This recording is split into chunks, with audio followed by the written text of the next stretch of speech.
Hello everyone, আমি তোমাদেরকে বলেছিলাম দীঘার ভিডিওগুলো খুব ছোট ছোটোভাবে তোমাদের সাথে অল্প করে করে শেয়ার করব। হ্যাঁ, এটা নিউ গীতাঞ্জলিতে আমরা পরের দিন সকালবেলায় ব্রেকফাস্ট আমাদের কম্পালসারি ছিল। মানে আমাদের যে হোটেলের যে কস্টটা দিতে হয়েছিল তার মধ্যে এটা ইনক্লুডিং ছিল। তো এখানে নানা রকম ব্রেকফাস্ট ছিল, অনেক অনেক ভ্যারাইটিস রকমের ব্রেকফাস্ট ছিল। সত্যি অ্যাম্বিয়েন্সটা ভীষণ সুন্দর। মানে ওখানটাতে সবাই মিলে গিয়ে আর কি ব্রেকফাস্ট করেছিলাম। অনেক ধরনের খাবার ছিল, ইডলি, তারপরে চানা মটর, তারপরে তোমার চিকেনের অনেক ভ্যারাইটিস ছিল।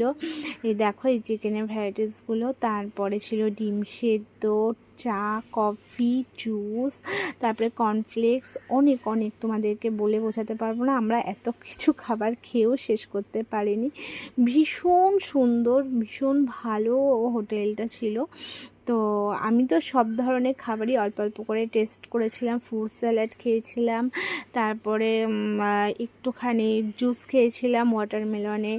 তারপরে ছেলেমেয়েও সেরকম সব কিছুই অল্প অল্প করে টেস্ট করেছিল। স্যান্ডউইচ ছিল। তো আমাদের ভীষণ ভীষণ ভালো লেগেছে। তারপর আমার শ্বশুরমশাইও সব কিছু টেস্ট করেছে, শাশুড়ি মেয়েও তাই।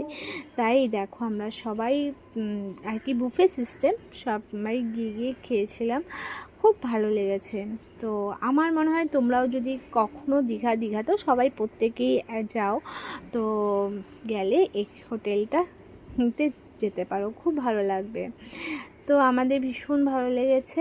আর কি বলো তো, এখানে খুব সুন্দর সময়ও কেটে যায়। মানে আমি এখানে সুইমিং পুলও আছে, সেটার ভিডিও হয়তো তোমাদের সাথে আমি হয়তো আগে শেয়ার করেছিলাম। তো সেখানে বড়দের ছোটদের সবারই আর কি সুইমিং পুল আছে। আমার ছেলে তো ছোটদের সুইমিং পুলে নেমেছিল, আমি আমার হাজব্যান্ড সবাই মিলে বড়টা।